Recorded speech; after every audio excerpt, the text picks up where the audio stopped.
The rain poured down heavily, soaking through Emily's thin coat as she rushed across the street, clutching a bag of discounted groceries for her little boy at home. She was tired, always tired, but she pushed forward because she had no other choice. Life as a single mom had left her with endless bills, long hours at a diner, and a heart that often ached for the stability she could never seem to give her son. But that night, fate had other plans. As she hurried past a small park, she noticed a man collapse on the bench, clutching his chest. His face was pale, his lips trembling as he gasped for air. Instinctively, Emily dropped her groceries, kneeling beside him. "Sir, stay with me," she cried, her hand shaking but her voice steady. She checked his pulse. It was weak. Memories of her late father's sudden heart attack came rushing back, and she knew every second mattered. She dialed 911 with trembling fingers, but she didn't just sit and wait. She performed CPR, pressing down on his chest, whispering desperately, "Don't you dare give up. Someone's waiting for you. Someone needs you alive." By the time the ambulance arrived, the man's breathing had steadied. Thanks to her, the paramedics rushed him away, and Emily stood in the rain, drenched and shivering, realizing she didn't even know his name.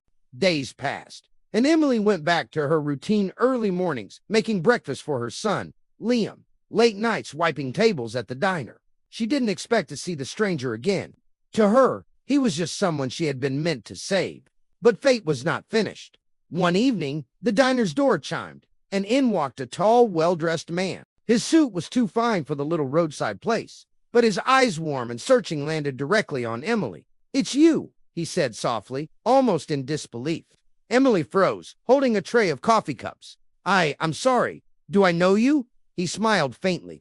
"You saved my life at the park. My name is Daniel." Her eyes widened. "You're okay?" "Thank God." Relief washed over her face, and for the first time in a long time, someone noticed the deep kindness etched into her tired features.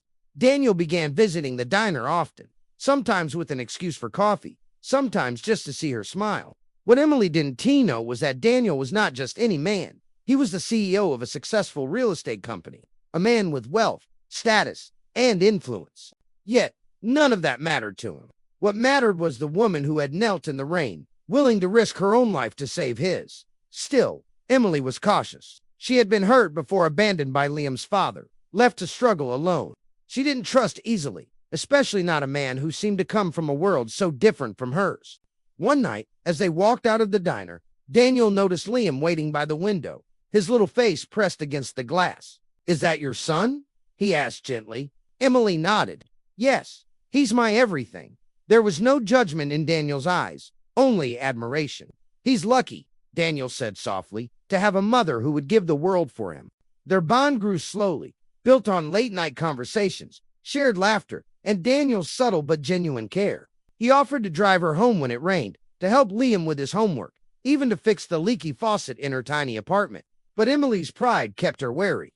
"I don't want charity, Daniel," she whispered one evening. His voice was firm, yet tender. "It's not charity, Emily. It's love. I owe you my life. But more than that, I want to share mine with you."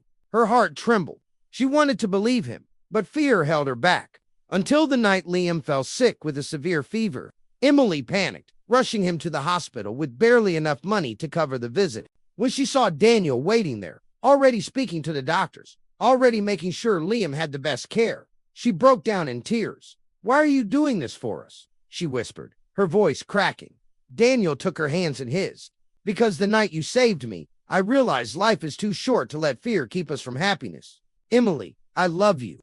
Let me love both of you." The walls Emily had built around her heart finally crumbled. For the first time in years, she allowed herself to feel safe, to feel cherished. Daniel didn't just become her partner. He became a father figure to Liam, filling the empty space that had haunted their lives.